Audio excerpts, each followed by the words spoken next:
Hello, everyone. Welcome back. We hope that you have been enjoying the speakers that you have been seeing so far. Before I introduce my next speaker, I just want to give a quick thanks to our sponsors and partners, Ford Foundation, Arnold Fund, Art for Justice Fund, and Foundation Chanel. Thank you so much for your continued support in this movement.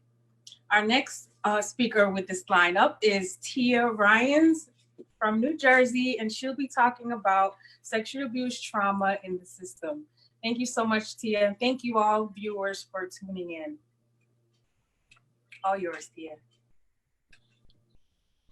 Thank you, Trish. I'm so excited to be here. So I did want to talk about sexual abuse. And why did I want to talk about, such a personal topic? Why did I want to be so open and vulnerable?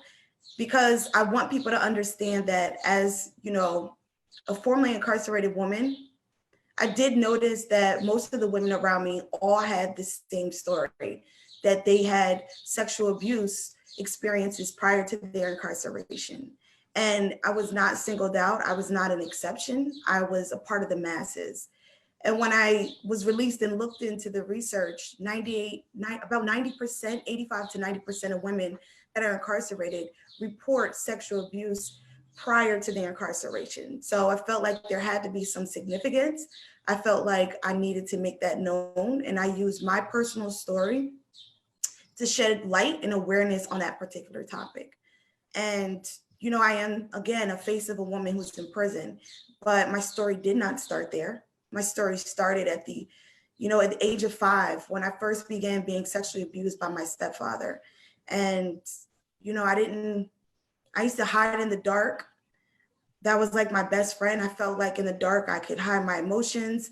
I could hide, my experiences. I could hide my shame. I could hide my embarrassment. And I went through that over the next 9 years.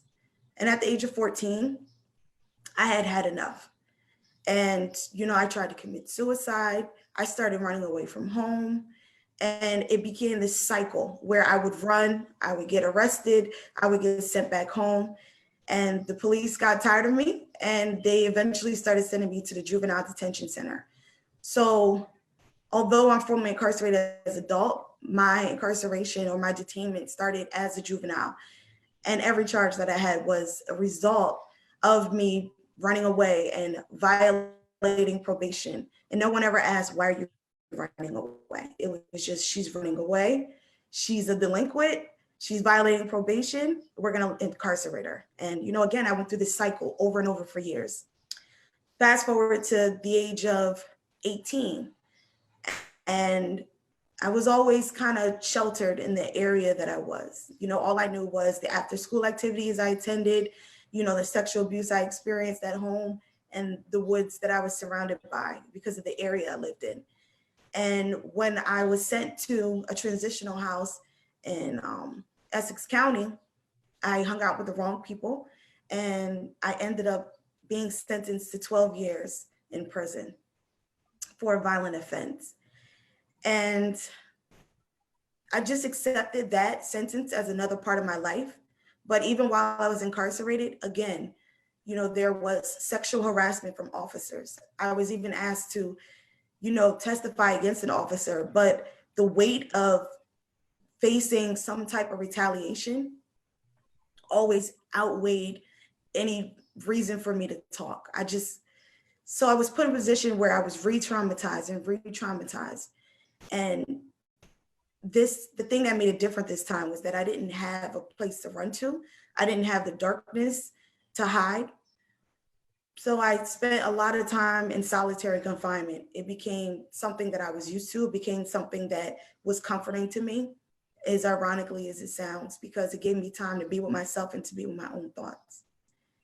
So I served 10.5 years in prison. And upon my release, I decided to pursue my post-secondary education at Rutgers University, Newark. During my first semester, we were tasked, my other classmates and I, to create a housing model. And I did.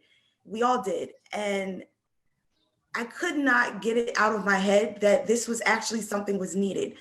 I noticed that my also formerly incarcerated peers that were attending you know, pursuing their academic career were living in cars, graduating with 4.0 GPAs.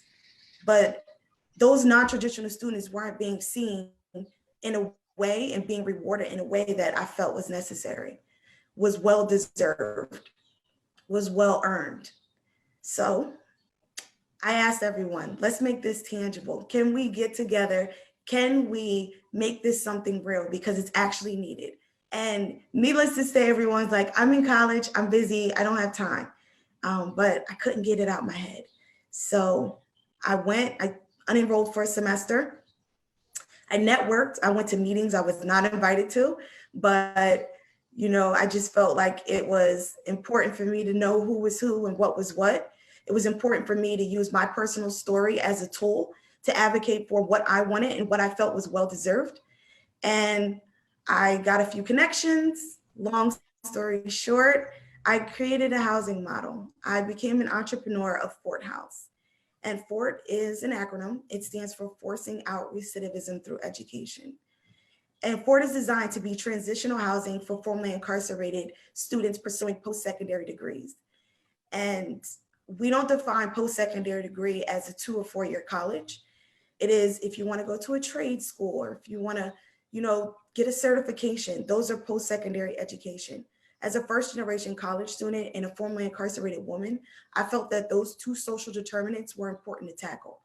However, when speaking to one of my board members recently, they said that I'm not classifying Fort House in the proper manner. I'm kind of underselling because it's not just transitional housing that we offer. We offer clothing, we offer food, we offer access to jobs and job training. We have partnerships in our local community. We also offer, you know, access to tutors and any help that people need with college admissions or, you know, any post-secondary education admissions. So we're kind of like a one-stop shop, and I'm so excited to see people excel. Fort House is my baby. I can't wait till us expand. It's a scalable model, and I can't wait till we grow to, you know, states and around the country.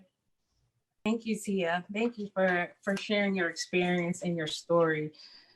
You all, we've had a tremendous lineup so far, and we're just halfway through our session. At 10:05, please hop over to Instagram. We'll have our morning prayer and a gratitude acknowledgement with Topeka Sam. Please head over there. Then at 11:05, please hop back over here to us so we can finish our lineup that we have for you all. Thank you so much for tuning in. We hope that you guys have gotten something out of it, some encouragement, some enlightening about the system as we strive for justice reform by retelling her story. Thank you all for tuning in, and we will see you soon.